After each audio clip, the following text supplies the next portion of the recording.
It's a public choice actually, voters' choice. This is my. આ ખરેખર જાહેર જનતાની પસંદગી છે, મતદારોની પસંદગી છે. આ મારી 6ઠ્ઠી વખતની જીત છે.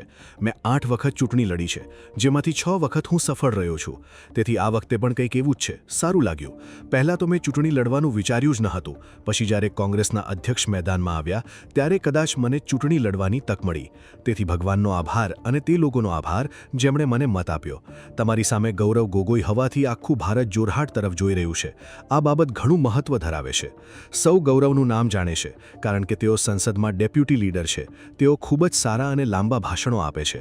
તેમણે અમારા પર પ્રહારો કર્યા, પરંતુ કોઈ ચિંતા નથી. તે વિરોધ પક્ષમાં છે એટલે તેમને અમારા પર પ્રહાર કરવાનો અધિકાર છે. જો કે તે અમારા ભાઈ જેવા છે, કારણ કે અમે જોરહાટમાં જ રહીએ છીએ. તેમના પિતા પણ સાંસદ હતા અને બાદમાં મુખ્યમંત્રી હતા. જ્યારે અમે વિરોધ પક્ષમાં હતા ત્યારે અમે તેમની પણ ઘણી ટીકા કરતા હતા. પરંતુ અમારો અભિગમ ભાઈચારો રાખવાનો છે. રાજનીતિ અલગ રીતે થવી જોઈએ. આપણે એકબીજાનું સન્માન કરવું જોઈએ.